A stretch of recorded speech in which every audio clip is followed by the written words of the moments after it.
Welcome, ladies and gentlemen. Today on Anatomy of a Movie, we dissect Huntsman, Winter's War, the prequel sequel to Snow White and the Huntsmen. Stay tuned.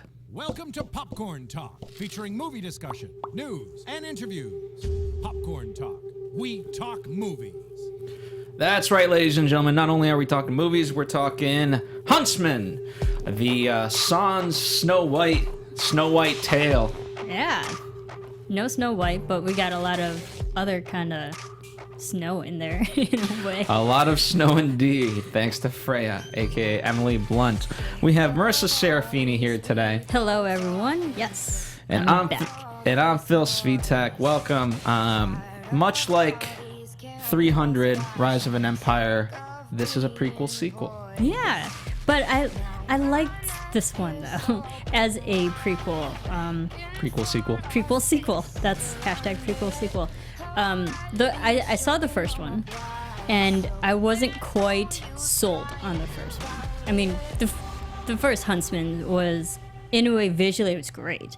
Music was great. Storyline, not so much. And I wasn't sure if it garnered or deserved a second one, and sure enough, it made so much money, they're like, yeah, let's do another one. But finding out that there are better actors in the second one, I had higher hopes and expectations for it. I mean, you have Jessica Chastain, Emily Blunt, and Charlize Theron. I mean, they're just amazing individually. Put them all together, it's freaking awesome. So I was very excited to see this one, and I really enjoyed this one more than I did the first one.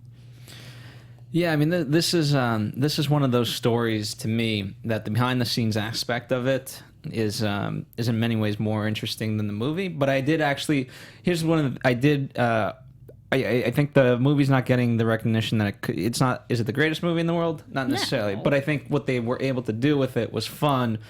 Where I think the problem lies is that it is tied so much into the first one.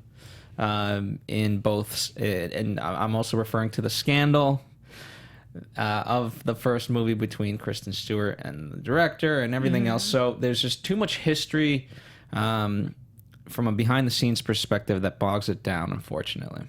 Yeah, I get that too. But, remove the scandal-esque problem if you want to, and then you add better actresses into this, and I think it has a better potential chance of doing better. But unfortunately, I mean, we'll get to it, but I think if you just take this movie as itself, it's actually very entertaining. I think so, but I think one of the slight problems, overall it works as a standalone piece. I think there's certain elements that slightly debilitate it from having that full, if it just 100% worked as a standalone piece, it'd be fantastic. Much like, again, 300 Rise of an Empire, I think did that overall really, really well. And I thought this movie overall achieved that, but it was just those certain elements that you just needed. And I felt like without seeing Snow White and the Huntsman, you wouldn't have fully understood certain aspects. Yeah, I agree. And we both seen the first one, and it's been 4 years since the first one came out, so that's a good amount of time. I mean, granted, we've seen sequels that's taken more than a decade to be made, but I think 4 years is a good enough time to separate itself from the first one and have its own story. I agree. Also, by the way, taking a quick step back, welcome, ladies and gentlemen, to the show. If you're returning, welcome back. If this is your first time, hopefully you guys enjoy what we're doing. We are very spoiler-filled. Obviously, this assumes that you've seen the movie. And if you want to follow along, we have our rundown in the description, as well as the photos that we use throughout. So if you're listening on audio, you still get to participate nonetheless. So let's start with the development of all of this, right? So it goes back to Snow White and the Huntsmen, as things were all gravy. It was making a lot of money. A sequel was planned. And then, unfortunately, the scandal came out between Rupert and Stewart. Yeah, I mean, and I think that's unfortunate that happens. Things happen with Hollywood. But also, you just have to remember, 4 years was such a different time in Hollywood. So much things had changed. Kristen Stewart, she was on top of her game, quote unquote, because she had the whole Twilight series. So, she did, as an interesting actor as she is, I don't think she's the strongest actor, but she did bring a following, an audience that in a way helped make the first movie successful financially, that garnered a second film, despite a scandal going on. I agree, and when we talk about the reception of this, there are at least one theory that says, one of the reasons why this one didn't do so well is because the Twihards did not go out to see this movie in petition to Stewart not being in it. Yeah, but you know what? You don't have to be a Twihard to enjoy this film. I'm not a Twihard, but I enjoy this film. You don't, but you can see how much people, those Twihards love Kristen Stewart. Yeah. And, now that Universal's never gone out and said officially this is why, because of the scandal, that they're not doing a Snow White movie, but you can pretty much read between the lines. Yeah, I agree. I mean, Twihards, they bring money to the Hollywood, so that's why they had 4 movies. I think it was 4. But anyway, so after this kind of put it into its tailspin because a sequel was supposed to happen. It was supposed to be with Stewart, and then it kind of went into this weird realm. Oftentimes, Chris Hemsworth would be asked, like, when is a sequel happening? Is a sequel happening? And he just didn't know. Mm-hmm. Initially Frank Darabont was supposed to be one of the directors to replace Rupert Sanders. Now, once the scandal was out and moved away, and Frank Darabont was actually working on a script. And for those of you unfamiliar, he was a showrunner for Walking Dead, and he's done movies like Shawshank Redemption. And that's a great film too. And just going through a rundown as well, you can see that the second film had so many changes just from the beginning. And I think that goes with cast changes, director changes, creative ways it changed. So, it's unfortunate, but that happens with a lot of films, that you just change directors despite a scandal. I don't know about that. I mean, it is true that movies obviously change and evolve, but the unfortunate circumstances that this was a forced change. Mm-hmm. Right? I mean, creatively, if you want to change things and make them better and things of, like, I call that evolution, the creative process. This was just, what the hell do we do? Yeah, but I mean, and Darabont, he's busy with, Walking Dead and whatnot. But I think they found people who were earning, and writers too, but like they found someone who visually knows what he's doing, who's already part of the first one, who knows what the story in the franchise is. And you're referring to Cedric, who was the visual effects director. Cedric Nicholas Troyan. And now he gets to... so Darabont leaves due to creative differences with Universal, unfortunately. And again, it's just plagued by so much drama behind the scenes that I think ultimately it isn't given the shot. And so now Cedric is able to come in and... it's not fully a page one rewrite, but in some sense, almost a page one rewrite. But I think that's kind of good too, because that opens the doors for like newer stories or newer creative ways to make an already set story created by someone else different and your own. I agree with that sentiment. The only problem is now you've already wasted a certain amount of time going in a certain direction, and now that's out the water. And if you're trying to keep, if you're Universal, the whole idea is to get this out as soon as you can. So or now just get it started, really. We'll get it started, but so the whole idea is now what you would have allotted for the creative process, because the one thing that technology has allowed, speed, in filmmaking and everything else, but the one thing that it can't accommodate for is the creative process, right? It does. Mm-hmm. It takes time, and especially in the writing phase, you want to whatever. Everyone has their different process. Some people are faster, some people, but regardless, it deserves time. And at this point, once Darabont leaves, you're not afforded the same amount of time, because I'm sure there's pressure from everywhere, especially onto Universal, and then Universal in turn then has to be like, okay, well, we got to get this out there. Yeah. What do we got? Yeah, but unfortunately, that sometimes that happens in Hollywood. I'm glad that they finally did settle on, or I shouldn't say settle, but like they did find a director who knows what he's doing. And I'm who glad he already was part given a of the first shot. one. Yeah. I'm glad he was given a shot. I thought he did a good job overall, and we'll talk about Cedric obviously in more depth. But Yeah. so let's talk about the writers that they brought in. The most Greek name I can look at, Evan Spilitopoulos. Spiliotopoulos. The most, like I said, the most Greek name I can Just look call at. him Evan and Craig. Craig Mazin. That one's a little bit easier to say. Mm-hmm. I was doing the research and stuff, just trying to look up the credits and the writing histories, and Evan has done Beauty and the Beast and the new live version. He's working on that one, and That Hercules has yet to come out, though. Yeah, has yet to come out. He's working on that one, and Craig has worked on Which Hercules Hangover. specifically? Because there was two The Hercules. Rock. The Rock one. The Rock one that I did not see. I don't think I've seen either Hercules. I know there's a title distinction from one Hercules I'll to just say Hercules 1997 was better. Craig has also worked on the Hangover 2 and the Scary Movie. So like both of them have like I think Evan might be more closer, but they've worked on very different type of genre movies. And to do something as kind of epic as Huntsman, I think it's a good feat for them. Yeah, I mean, as you mentioned, so Evan's a lot closer to sort of creating a fantasy world, an epic, right? Beauty and the Beast, Hercules fall in that realm. When you think of Hangover 2 and 3 and then Scary Movie is a parody, Hangover is comedy, so it's not quite in the same realm.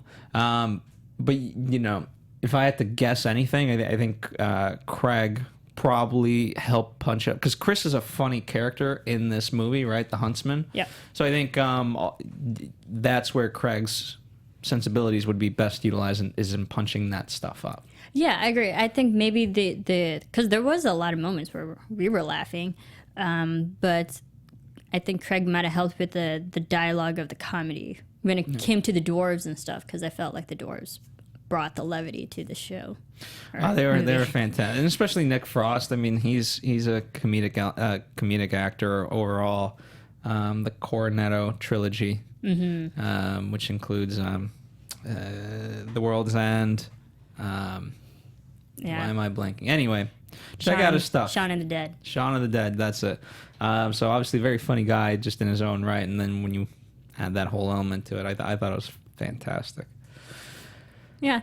I think good on them, because it's a fairly simple story.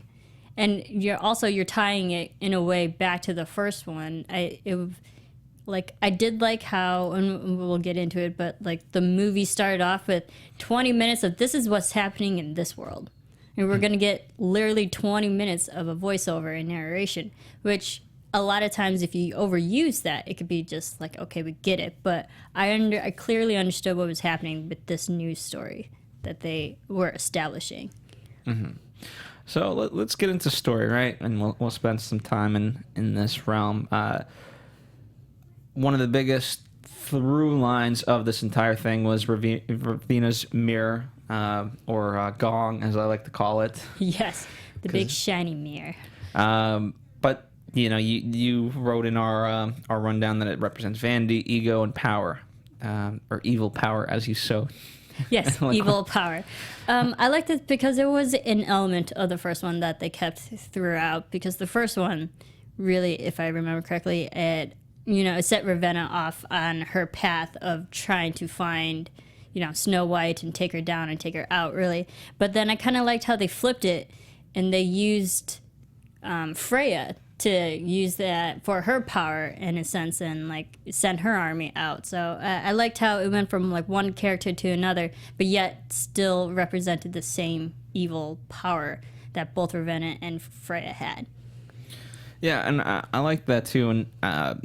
And coming into it with, right, I mean, you spoke about the voiceover. We literally enter with a voiceover, and kind of we see the castle the way it is, and then this is pretty much one of the first things that we see is her, the queen, and the mirror. And so, especially if you are coming into it, because you like the first one, it gives you that familiarity right off the bat. And as you mentioned, then it can nicely shift tones, because I think if it was just if it didn't have that familiar element, it would just be too jarring initially. So it pays homage to the people that obviously saw the first one, and then the new people. I think it works either way. Yeah, and I think it was just a cool visual element for the cold, scary world that was Freya's kingdom, and that was so gold, and it obviously stuck out visually. I thought it was just a nice visual element as well. Mm-hmm. So let's talk about the sisters, right? I thought, even though the movie's called The Huntsman, I really did find the dynamic between the women, the three of them, to be very fantastic. Now, obviously, Jessica Chastain is kind of a victim of all. Well, it works in it's layered, right? So Freya is a victim of Ravenna, then Sara is a victim of Freya because of Ravenna. And Ravenna is just the top one. I liked because going into this one, I didn't really expect so much Freya, but I'm okay with that because Emily Blunt's amazing. But watching it, and we're probably like an hour into the film, I'm like, we haven't really seen Ravenna, and it's all about Freya. And then I realized the title of the movie is like Winter's War. It's all about Freya, which was great. And I think because there is a sister dynamic, we knew Ravenna was going to come back.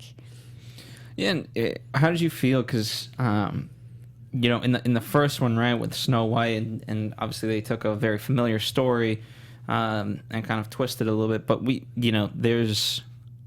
they're not sisters. There's no necessarily blood. You understand? Okay, mirror, who's the fairest of them all? Oh, we got to kill this. Mm-hmm. This one, for lack of a better term. Whereas this, what Ravenna does in the beginning against her own sister, is very, very cruel. Very twisted. And that would have been your niece. The niece would have been the fairest of them all. And you killed your own family member. Terrible, and it just shows how terrible and evil Ravenna was. But that goes with the first one because we know she was a terrible, evil person. That carries over to the second one. But again, it would have been different because we knew that in the first one, she was not so good to her brother. Yeah, she's just not a good person in general. But she didn't necessarily. I would say he was mistreated, but I don't know. Freya was forsaken. Whatever the worst word of mistreated is. Oh, definitely. I agree with that. But my question to you is, did you see that twist at the end when it was revealed that Ravenna was the one who actually killed Freya's child? Was that a surprise to you? Not necessarily, just because of the way things were going. Like the opening scene between them was very harsh.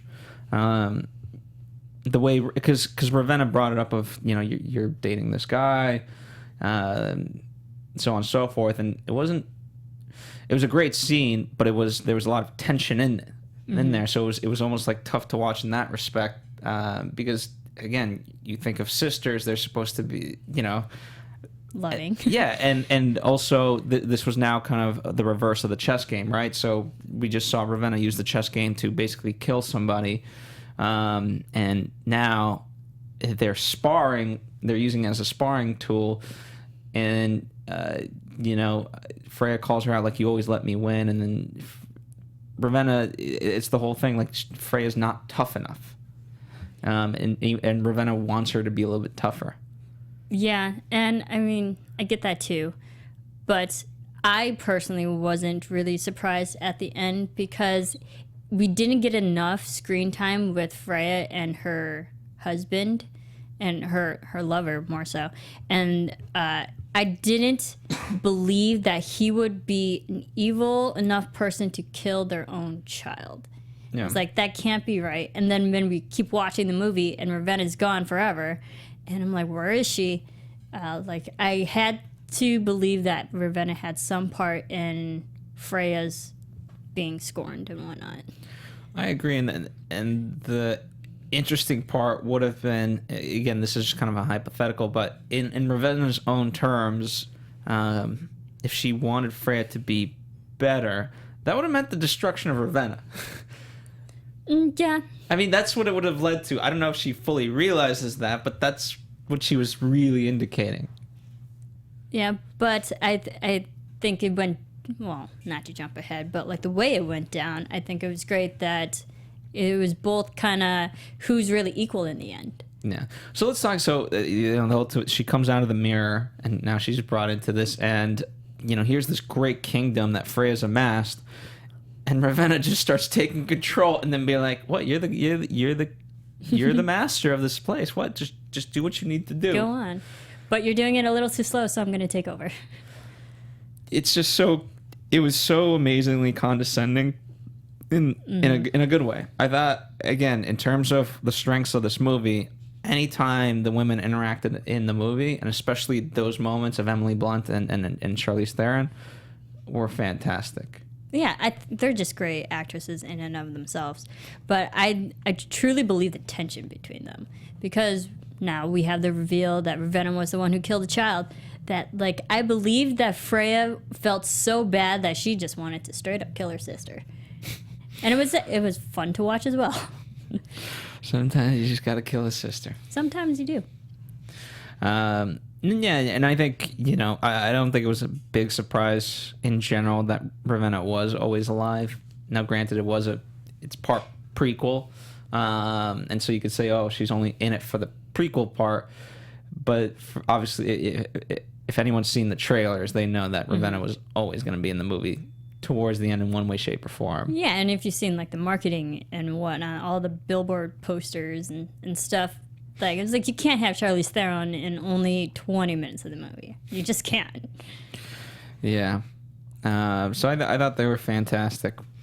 Let's talk about the love story here, because that was... It's kind of a tough one, because how do you ban love? This has been kind of compared to similar to Footloose. Where it was forbidden to dance. Yes, but that's a little bit more tangible. Whereas, like, no one can love. How do you monitor that? And obviously, how do you prevent that? Especially when you have so many, literally, it's all just hot guys and hot girls, and all they do is work out. Like hormones, it's gonna happen. I agree that was kind of, I don't want to say ridiculous, but a unbelievable kind of storyline that you can't stop love because it happens. But I did enjoy Jessica, or I should say Sara and Eric. Sarah and Eric. I like them together because I believed a friendship when they were younger as kids, and it grew to an adult. Yeah, they developed that really well overall.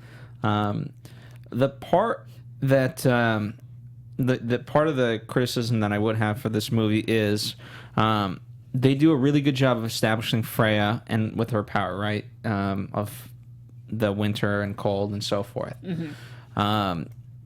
But the twist, right, and even we were talking about the betrayal of Ravenna, right? That was set up early on. The twist that for the love story was a little bit, I don't want to say far-fetched, but out of left field a little bit, was the fact that Freya changed up the ice to have different images on one side for Eric and another for Sara, because it's not a power that we were introduced to early on.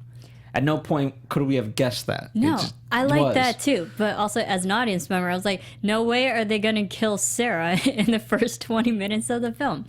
But I like that because it also showed that Freya is not a character to be messed with. And because she is so scorned and whatnot and tainted by love, quote unquote, that, like, I like how she can turn that one thing that hurt her to hurt others. Like, that's just being downright biatch. That was very, very cruel indeed. One of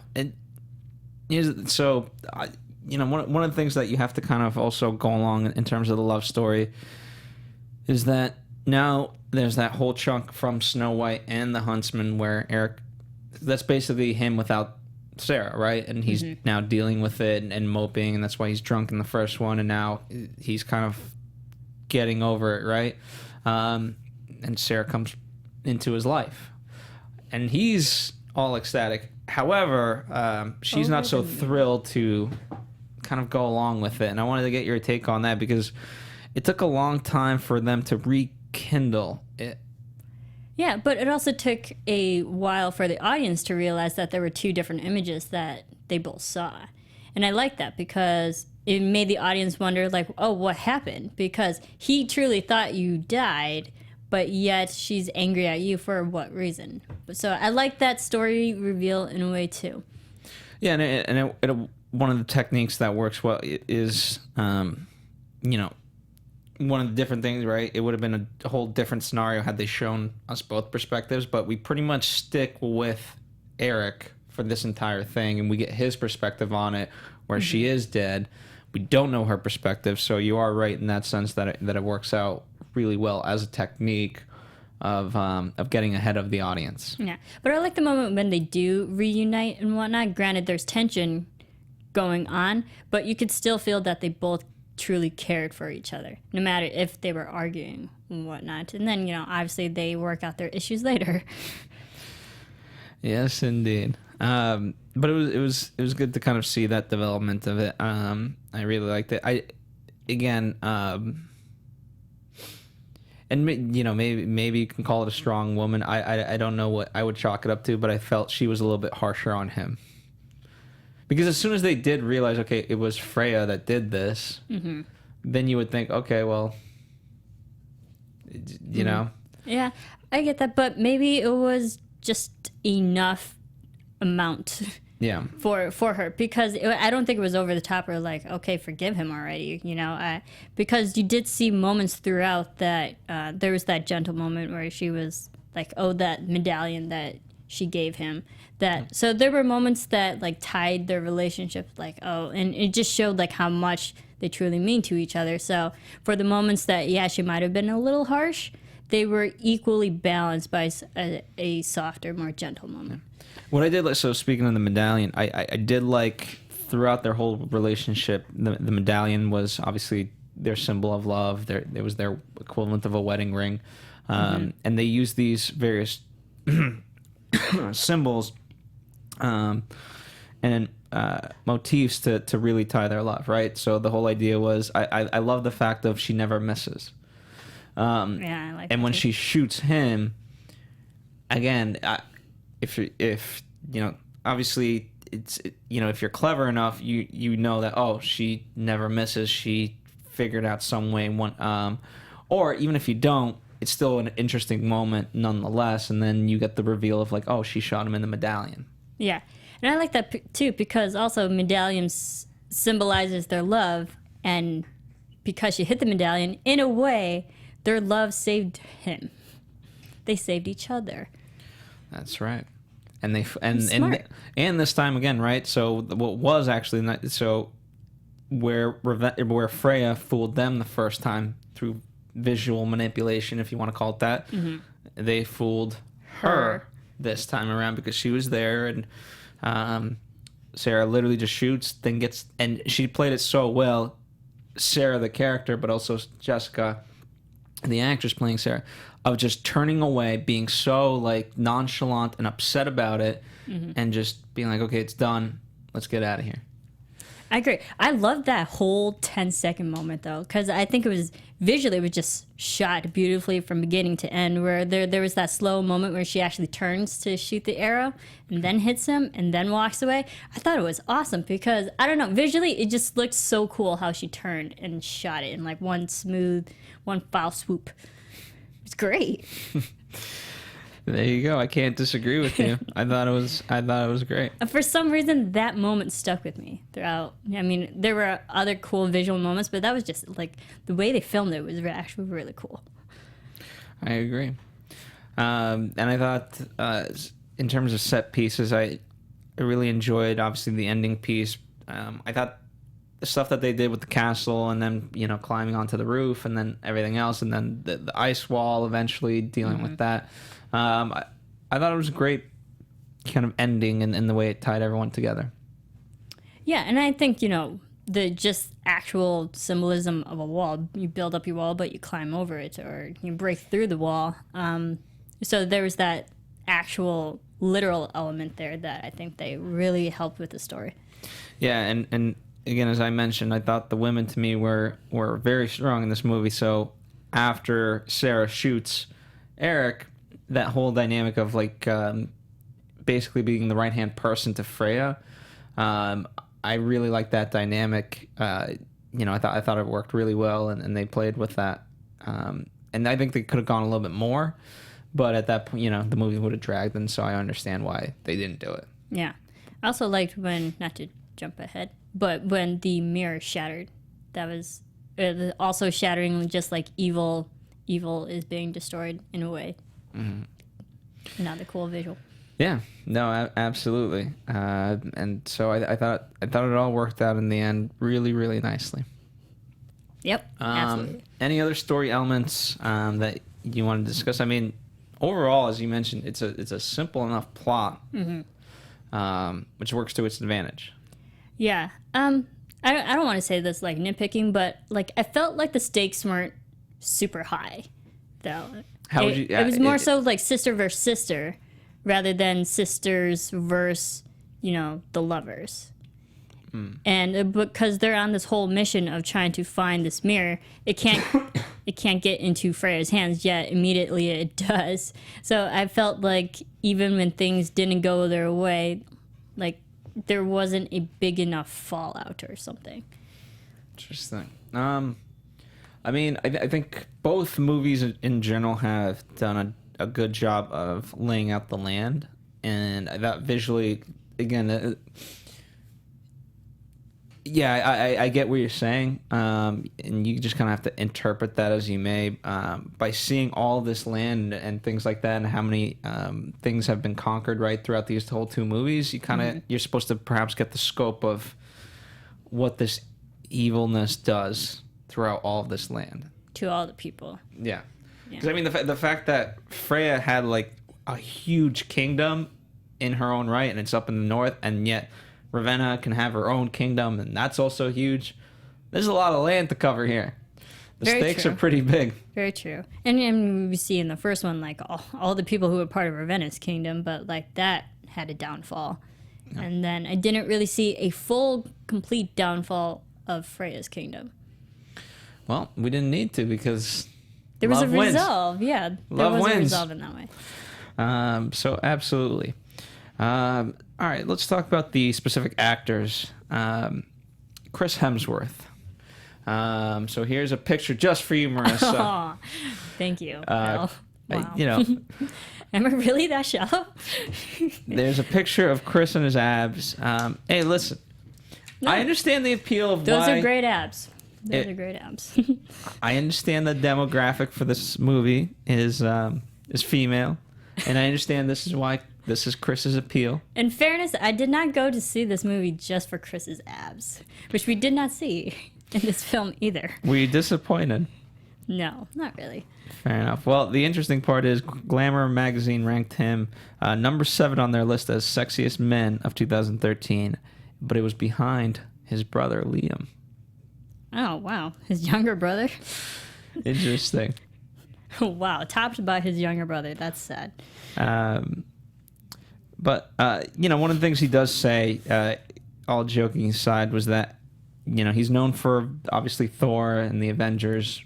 But when Rush came out, which I thought was a fantastic movie that more people should see, and we actually did Anatomy on that, people started considering him an actor. Because, again, this is, like, this picture in of itself proves, like, people just want, he's a good-looking guy, let's put him in a movie. But he can actually act overall.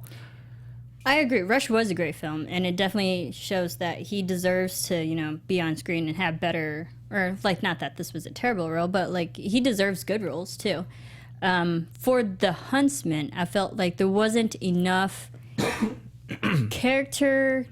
I mean, in the first one, we got some backstories and whatnot. And we got a little bit more of the Huntsman's backstories when he was a child and whatnot. And the way he grew up, the audience understood. But I felt there were moments that, like, you didn't really have to delve deep emotionally. And I don't think that's, like, a testament to Chris's acting, because there really were no moments where he had to, like, really get down serious and raw when it comes to acting. Yeah, and you would think, like, on paper, the fact that he lost his wife would be enough motivation to go a little bit further. I will say, we also did In the Heart of the Sea, and he was also in that. Mm-hmm. I don't think accents work for him. No. I know he had an accent in the first one, and so you obviously have to kind of carry that through, but just in general, it should just get rid of the accent. Don't do accents. Just have plain English, the English that you speak normally. Well, he has a thick Aussie accent, so you got to give it to him for being an Australian man doing a Irish kind of. But accent. He does come from Irish heritage, so yeah, it's a little bit different. I get that, but I don't think that deterred from the acting. Granted, there were some moments I'm like, okay, that's her voice, but I don't think that helped or like did anything to the story. Well, the problem is, I think that the ones that are putting on the biggest accent, because I don't remember an accent from Emily Blunt. I don't remember an accent from Charlize. So it's Jessica Chastain and Chris Hemsworth having accents, and it's so all over the board, unfortunately, that was a point of contention for me, was just don't do accents. Now, maybe for Chris, because you're locked in from the first movie, do it, but you didn't need it for Sara. No, you really didn't. Especially if she's such a brand new character, just like get rid of the accent. Yeah, I think the only reason why they might have, maybe because she's redhead, I don't know. Who cares? Like, no one really cares, because that didn't, again, add to this story. But if you're going to go off like visual land, it might make sense for the area that they're in. I don't care. Here's the thing: we've seen terrible we've seen movies where there's, they're supposed to have the most, whatever, let's say Hebrew accent or whatever. I don't know, and they're just speaking English, plain English, and it works and it's fine. So I would have highly suggested, if I could have, to not go with an accent, at least for Sara. Yeah, I agree. I love Jessica Chastain as an actress, but her accent was all over the place too. Yeah. She was the one her accent was the one that like took me out of the film. Like, that does not sound like her. No. One of the interesting things about Chris that I found was, in the first movie, he made $5 million. For Age of Ultron, he made $5 million plus back end, and then for the Huntsman, he made $10 million. Wow. So, well, good for him. Up. He's in a 4-year span. That's pretty good for him. So speaking of that, this kind of ties into Charlize Theron, aka Ravenna. Because of the Sony scandal, a lot of emails were made public, and there was one about the pay discrepancy between Hemsworth and Charlize Theron, and so it was agreed that Charlize would get paid the same amount as Chris Hemsworth, in this case $10 million.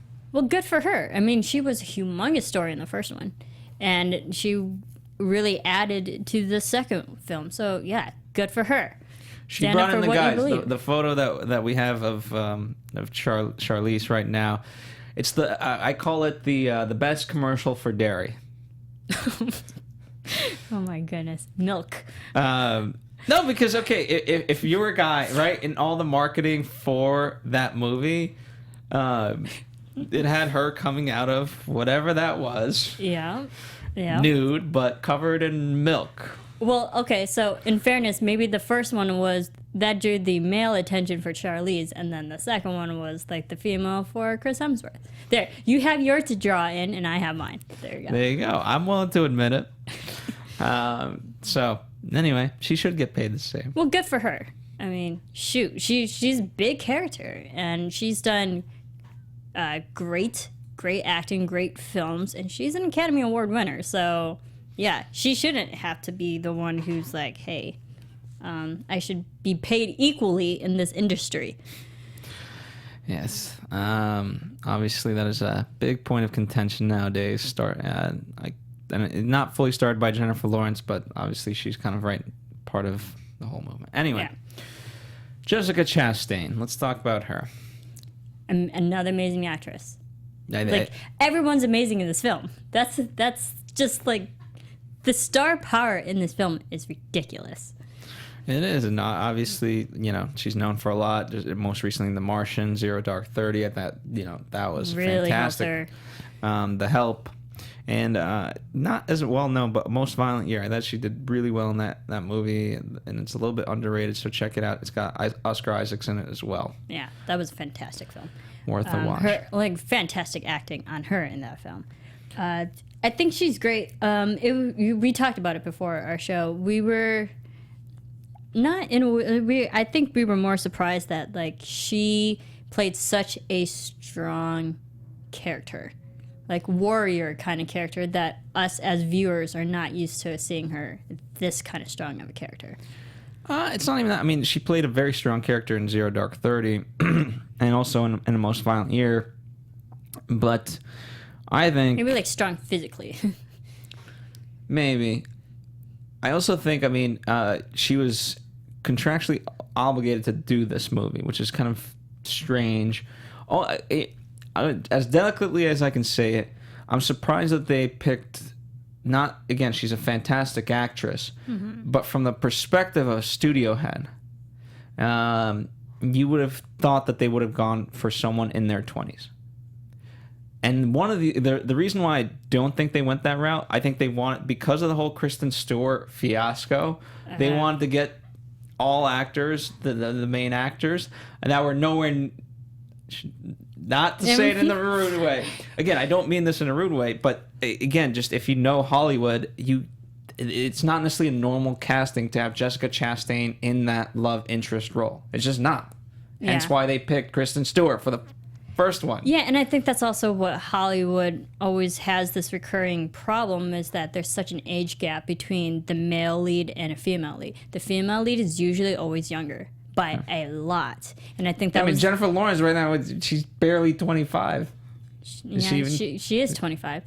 But you get what I'm saying? You know what I mean? We've known Jennifer Lawrence for how many years at this point? But you got to remember, the movies that Jennifer Lawrence is in, she's casted with Bradley Cooper, who's 10 years older than her. And there's always a big age gap between the male lead and the female, and the female is always younger. And that was what they had in the first film with Chris Hemsworth and Kristen. And then I kind of like the fact that they put two people who were Kristen around was the same 22 at that time? Yeah, she was young. Around the same age as this film. Yeah. And I think that made the relationship and just the love story more believable. Fair enough. I just wanted to point it out because, again, it's just unfortunately not typical casting. Yeah. But, all right, if they were to cast someone who was younger... I'm not saying they should have. No. But, hypothetically, if they were to cast someone younger at this time in Hollywood, who would be good enough or strong enough to portray, other than Jennifer Lawrence? Let's just take her out of the room. No, we'll take her out.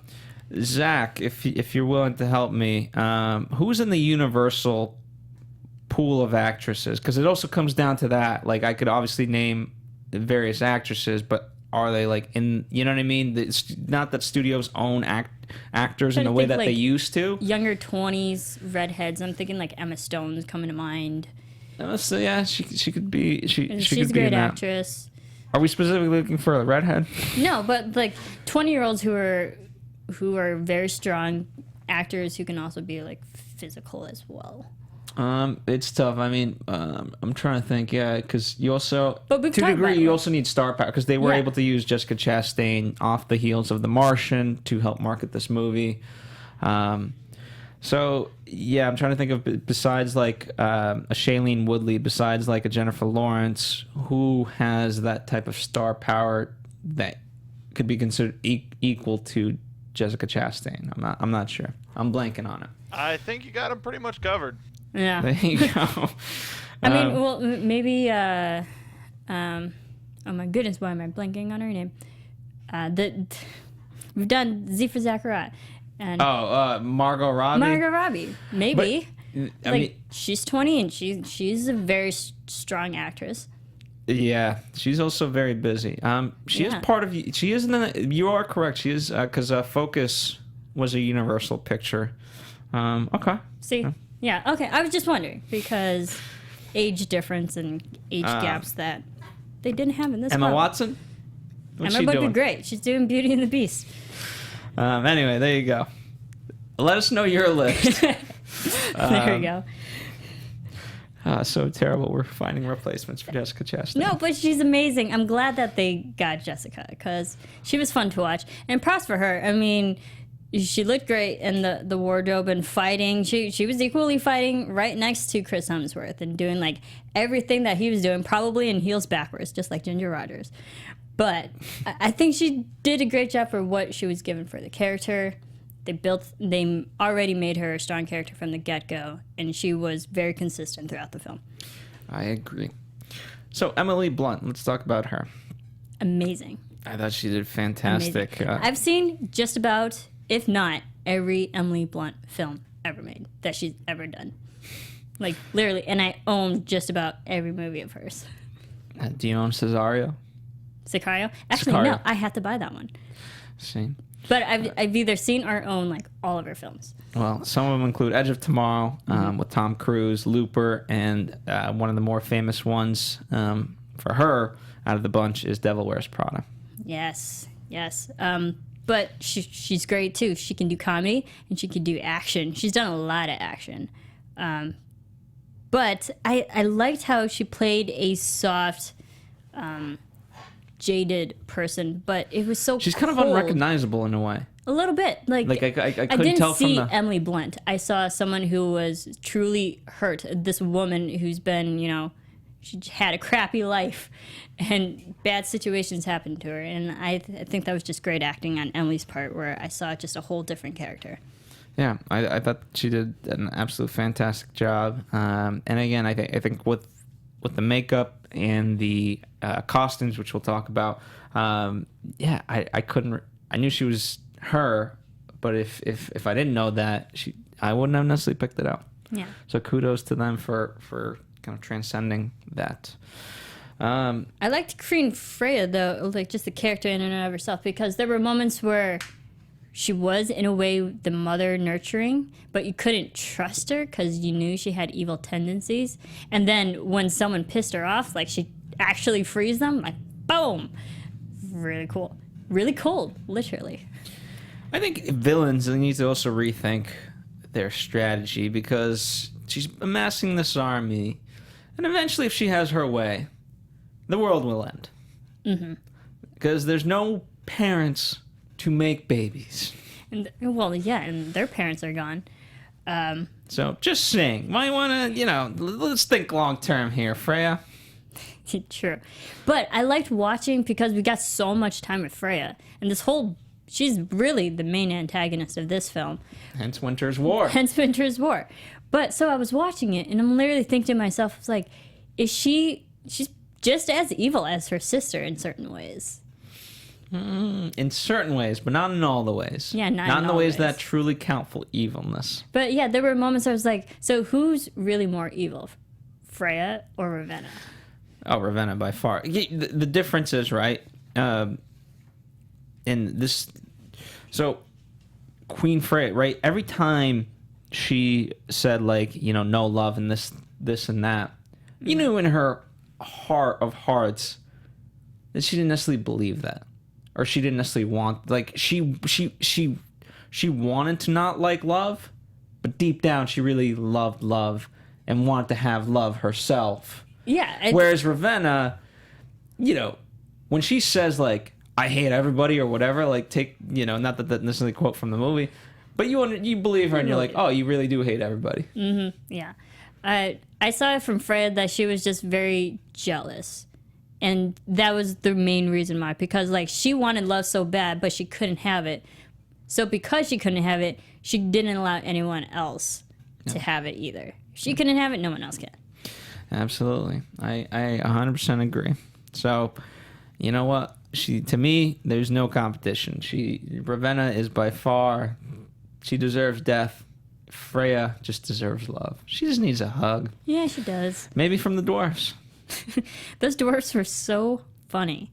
Oh my goodness. All right. So I'll let you kind of take, because you you did most of the research for these guys. Yeah, so Rob Brydon, Nick Frost, and Alexander Roach, who play the dwarves, every single day they had to go through 2 hours of prosthetics and makeup. And obviously they are normal sized human beings that while they were training for this film, they actually went to dwarf school, which I find fairly. It's like, how does one go to dwarf school, and what interesting things can you learn from this? But apparently during dwarf school they taught them certain ways how to like physically walk. They changed their walking style to more of a waddling kind of back and forth. And then there were ways that they like you hold your arms to make them look shorter and less elongated. I'm like, oh, interesting. You would never really think that when you're watching that on screen. Well, they pulled it off, so I Yeah. didn't know, I noticed them being great. Yes, that's very true. And then also like just the details, and they went for this film, like they even learned like true Elvish language for the film. Like, wow. Is there a true Elvish language? Apparently there is. Is it the Lord of the Rings language? Maybe. Very good. So there you go. So moving kind of away and from story and elements like that, let's get into some of the production aspects, and let's talk about directing. Cedric Nicholas Troyan, who was the visual effects supervisor from the first movie, and now also might we add Oscar nominated Yes. for that For the first one. for his efforts there. Also did The Ring, one of the Pirates of the Caribbeans. There's been so many at this point. There's a lot. And this is his directorial debut. I liked it. Because overall it was a big spectacle kind of a movie. But there were so many moments where you can definitely tell that he wanted a certain. I mean, this kind of goes into cinematography too. Like he wanted the actors to look and stand in certain ways, just so it would make the visual effects look better on screen as well. And I think that he really, because I watched a few interviews with him too. He's like, I would have actors stand in a certain way and have the camera off on a certain distance, so there'd be enough space for a visual effect. And so like he would easily convey that message to the actors, like, no, you can only like put out your arm this amount of distance. I was like, wow, so just the visual element that he brought to the directing to the actors. Wow. Yeah, and I think I always like when there's a crossover of someone doing a different job. Wally Seifert, he did Transcendence, and that was his shot because he's been working with Christopher Nolan for so long.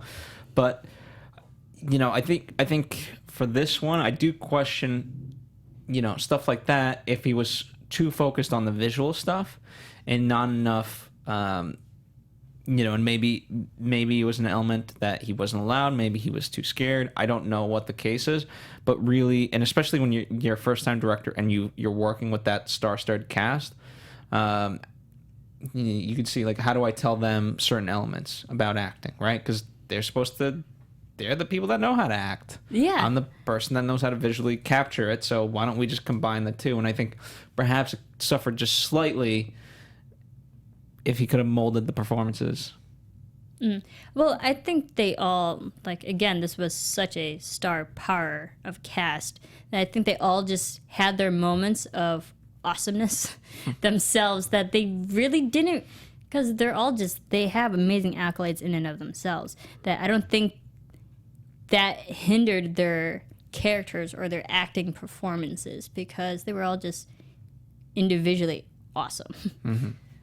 Right, and then I think the visual effects kind of like helped balance out just how great of an actors everybody were. Well, fair enough. The movie was shot in England. And I thought it worked. England, because I think to make this believable, you have to really capture something. That fairy tale style, and we've seen different iterations of it. Throughout years, both in cartoon form and live action form.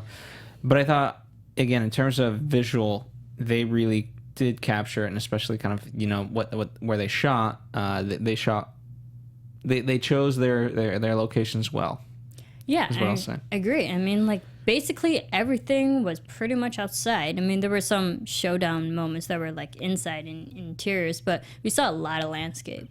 And it looked beautiful. There were some moments where it was, like, super lush and colorful and bright. Because they're in the forest, like, there's a lot of exteriors. They're in the forest, there's a lot of greenery, and then, you know, you go to another forest, there's a lot of woods, and that had a completely different look, and that was more frosty because Freya came on the screen. And part of it, like, especially the moments when you have the narration early on, you know, it's not necessarily a scene, but you need a visual representation of what's being said. And so those sometimes take longer to do because, you know, scene, once you kind of establish it, you can just have, you know, your master, your close-ups and whatnot. But when you're doing that voiceover, it was all pretty much just sweeping shot after sweeping shot. And they're like 2 to 3 seconds each. And you have to also know, like, someone has to go out and film that. And that setup time for that 2 to 3 second shot is, like, you know, it can almost be like a full day. Yeah, very true. But I think they used that very well. I mean, if you're in a beautiful place such as England and Iceland, because they went to a lot of these shots for Freya's scenes and whatnot, they went to Iceland. But if you have, like, beautiful locations, use them. Yep. I don't care if it takes a day, use it. Like, when are you going to go back for this? But I liked it. And so another kind of very Greek name, Phaedon Papamichael. He was the cinematographer known for Nebraska, This Is 40, Ides of March, 310 to Yuma, and The Descendants. So a lot worked a lot with Alexander Payne. Yeah, but a lot of great films as well. So. Absolutely. I mean, those are all great movies. Yeah, exactly. So yeah, he's responsible for capturing it. I liked it. And again, you know, there was that shot that I won't keep repeating it, but when Sara shot that arrow, there were really cool close-ups and macro shots here and there that I really enjoyed as well. Yeah, and they did, you know, because as we talked about the Dwarf, the sense of scale was evident, right? They made the mirror look very huge. Yes, absolutely, and also the little fly things, the monkey, the little fairy. What do you call them? Yeah, I don't know what you call them. I don't think they've officially been given a name, but I thought again the scale was great. They captured it really, really well. So I give them kudos to that. Yeah. Wardrobe, Colleen Atwood. There's a photo that we have of her with one of the costumes from the first one. So. Marisa, you like costumes. I'm just going to let you have at it. I know. I really enjoy this because Colleen's worked on so many great films. I mean, like, she's received 10 Academy Award nominations. So it's like, this is definitely up her alley. And she worked on the first film as well. But let's talk about Ravenna's gold wardrobe. Atwood had a feather room, quote unquote, and for the robe of Ravenna, she estimates there was 5,000 feathers that were hand foiled in gold, and they were trimmed and mounted on a silk base, so it's actually very lightweight. And it allowed it to move with the wind, which was pretty neat.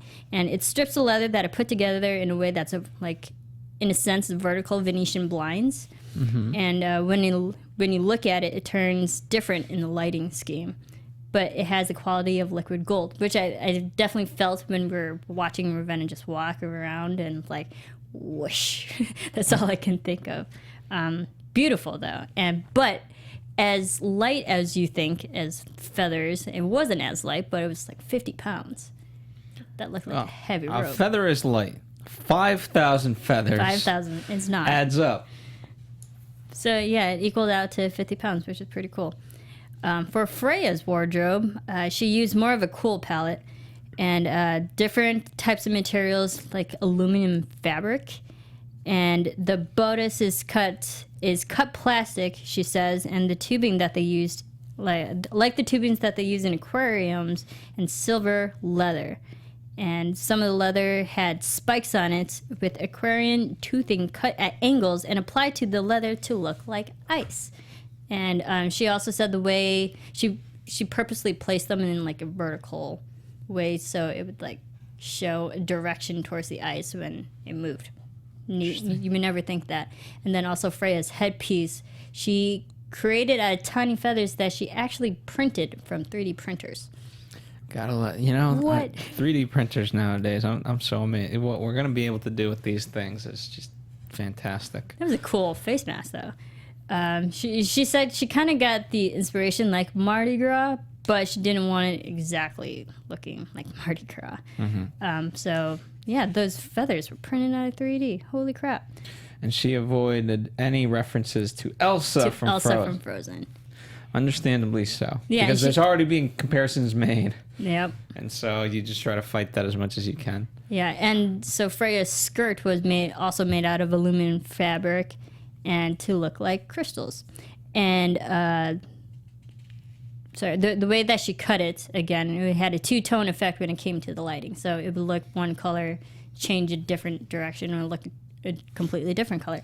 Awesome. Who thinks that? She does, obviously, but like you would never really realize that on screen. I will say, like, for better or worse, if you're a female, these types of roles are great. I mean, if you love wearing dresses and fun like wardrobes, this is a dream. I mean, become an actor. I was blown away by them. Dude, the wardrobe was so cool. Yes. Just, like Ravenna and Freya, and I love the completely different color schemes that they had. No, they had to, because one was all about gold. She liked gold, and the other was so literally cold. Yeah. So. But it showed like two evil characters who are like similar in ways, but so different, but still visually stunning on screen. Shoot. So I think it was very interesting. Good on Colleen. Very talented. Very talented. So we'll see if she gets a nomination for this. I hope so. Usually these types of movies hold. I mean, I say that because we're in April, and so we're far ways away from nominations. So sometimes movies early in the year get forgotten, but we'll see. Anyway, yeah. All right, visual effects. You knew this was always going to be a strong point of the movie. Yes. And it turns out so. Again, very much fantastic, and even down to again, when you're kind of creating fairy tale, you have to have those certain elements, right? We talked about the fairies, and then the polar bear that Freya rides on. Yeah, that was pretty cool. It's not quite a polar bear though. It was. I think I have it somewhere. It's a mix between polar bear and snow leopard. Yeah, that's it. But again, you wouldn't really think that moment when Freya walks onto, like, what was it called? Dario? Yeah. When Freya walks into that scene, I kind of got a flash of the White Witch from Narnia. Mm. Did you think that? I thought that. I mean, listen, the whole idea of an ice queen is in so many different versions of an ice queen. Yeah. So, whether that one or Elsa from Frozen, it's all the same. Yeah. Pretty cool. And then, a little bit more about the dwarves and the forced perspective, like how they filmed it. They filmed it at certain angles on the actors to make them look smaller on screen next to, Chris Hemsworth, who's so freaking tall. And then, so it's like, and I don't know if you've ever been to, I believe it's Universal, or it might be WB, Universal Studios, where if you go on the tour, there's the forced perspectives of doors. And they called them the Nicole Kidman and Tom Cruise doors because Nicole Kidman's taller and Tom Cruise is smaller. But you put them next to each other, but on screen at the same angle, they look the same size. So, and they kind of had the same effect when it came to the camera lighting, that camera shots. They'd put the camera lower to make, or higher, more so to make the dwarves look shorter. Mm-hmm. Very neat.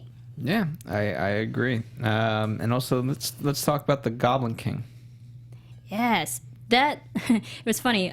Chris Hemsworth said in an interview that he had really no idea what it was going to look like because during filming it was just a stick and a ball for like the eye, the as eye oftentimes it is.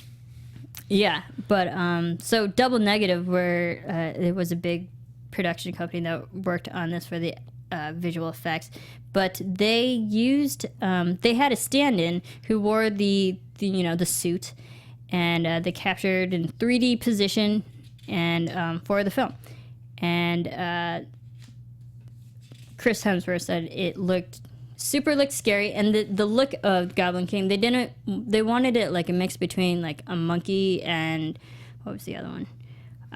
Half human, half ape. That's it. There you go. And obviously one of the things I could imagine visually they had to make sure they got right was the ice, Freya's ice, because if that fails, none of this works. Mm-hmm. And I thought they achieved that really well, because it almost reminds you of shards of glass. Because of the clarity of it, the reflections of it, and the way the sound of it was made. I thought they did a really good job with that overall. I think it was so cool because the ice was scary in so many different forms that they used in this film, to freeze people, to torture people. I think they really used the element of ice really well. Absolutely. All right, let's talk about the music. Oftentimes when we talk about composers, everyone at this point knows Hans Zimmer, and there's a few others that are equally recognizable. John Williams and Ennio Morricone. But James Newton Howard, I don't know if he's necessarily considered a household name, but I think he should be. He definitely should be. I mean, his repertoire is crazy. He did all 4 of the Hunger Game films, and he did Batman Begins originally with Hans Zimmer. Yeah, and he did the first Snow White and the Snow White Huntsman film. Yes, he did Blood Diamond, the Leonardo DiCaprio movie. Yeah, so he's done. He's been around the block. Definitely, and to the point where like Broadcast Music Incorporated is presenting him with a career achievement at the BMI Icon Award that's going to be held in May of 2016. So he's getting recognition. That's for sure. As he should be. I mean, very, very well deserved. Fantastic composer in his own right. And, just in general, I mean, composition now is just fantastic. I mean, the fact that we have so many Christopher Leonards we talked about. Mm-hmm. Who's our friend who also edits? John Ottman. So there's so many. It's great to see. I mean, the fact that people are starting to kind of have composers be almost like household names besides just a John Williams or Hans Zimmer. So if you haven't checked out his scores on any of these movies, definitely recommend doing so. And I thought with this movie did a good job. Absolutely. I liked the Castle song that we hear in the end credits. You heard it at the beginning of this podcast, that the Castle song that he partnered up with Halsey, the artist, as well.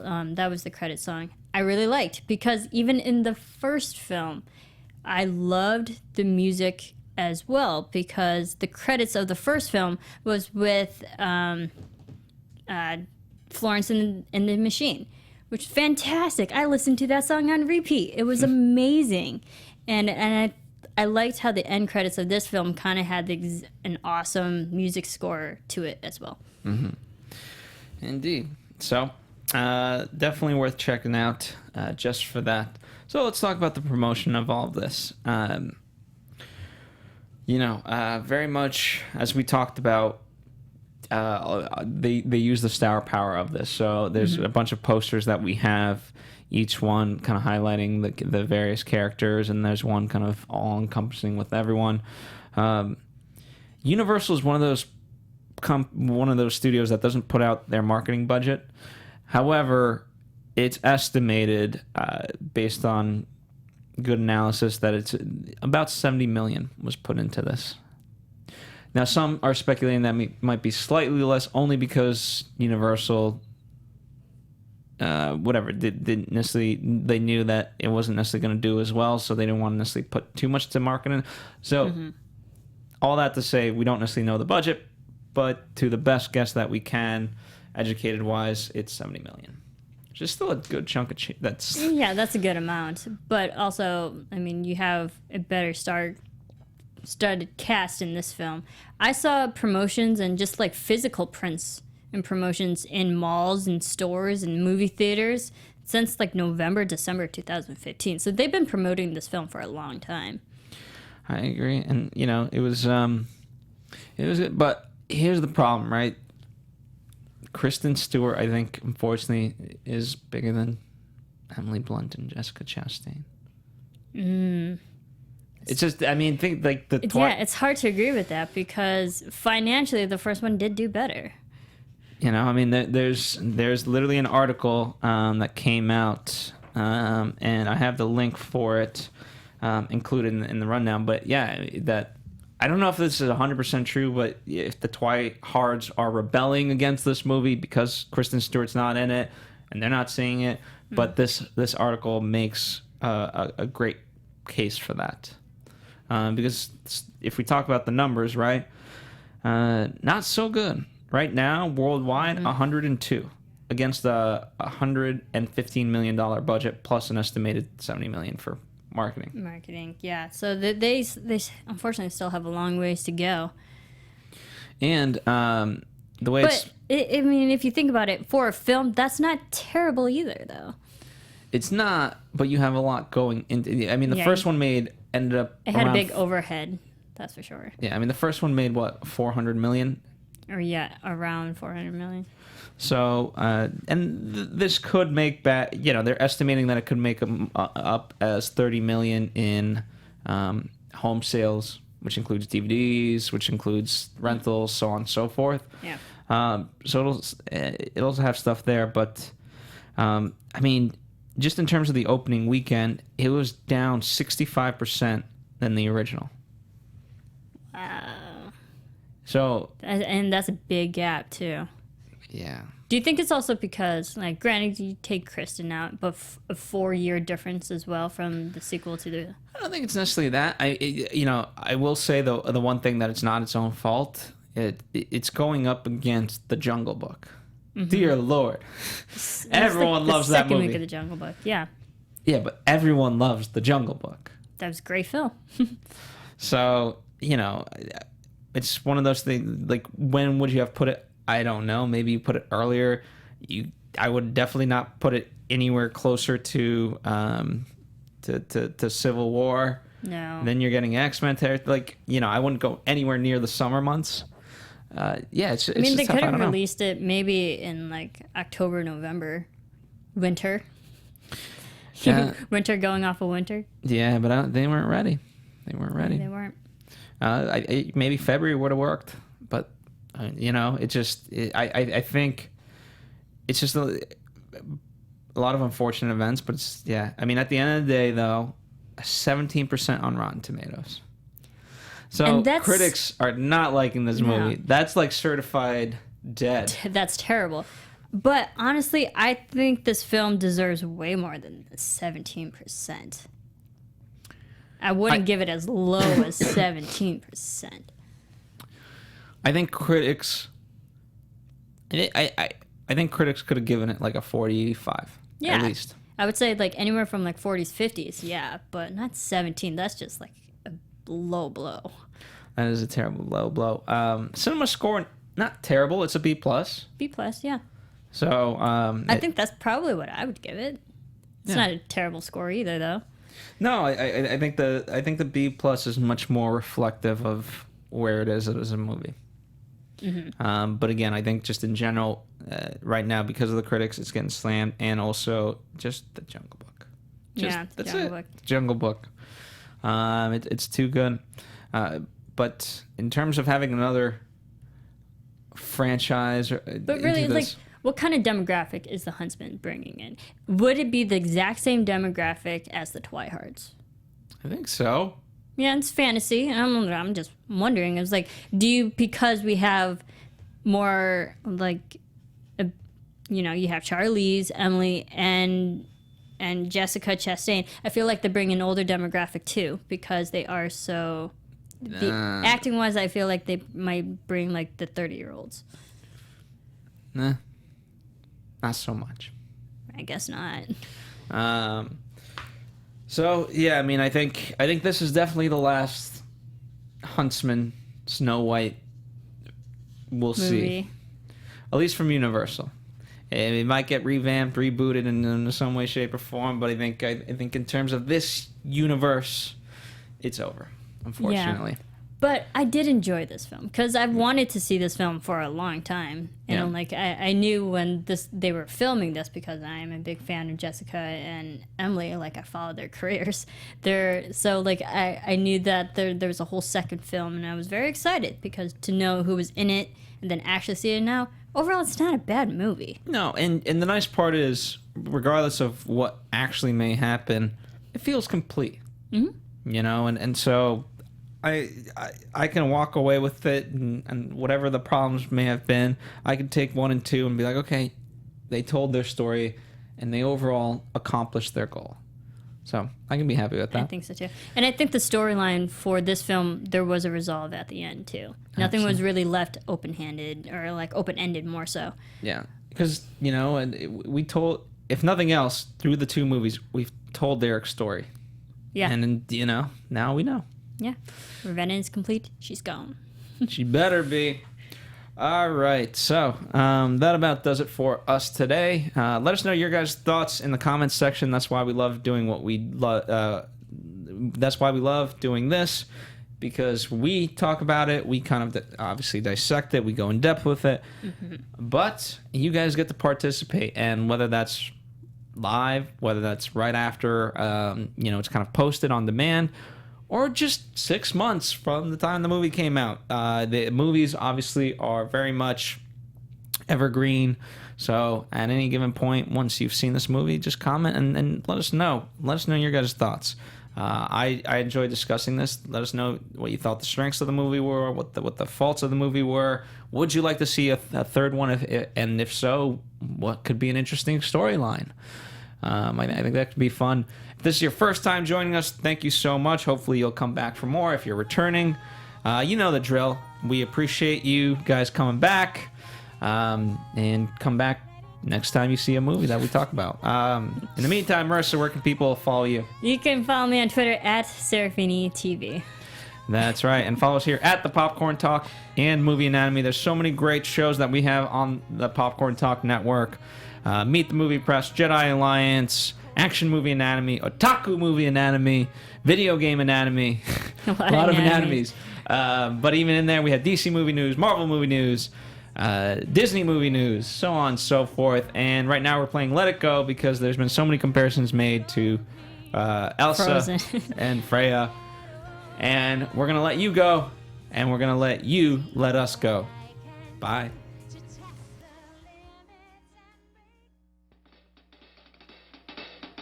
From producers Maria Menounos, Kevin Undergaro, Phil Svitek, and the rest of the Anatomy of a Movie staff, we would like to thank you for listening and subscribing to the show. If you have any questions or comments, feel free to email or tweet us. I'm Sir Richard Wentworth, and this has been Anatomy of a Movie.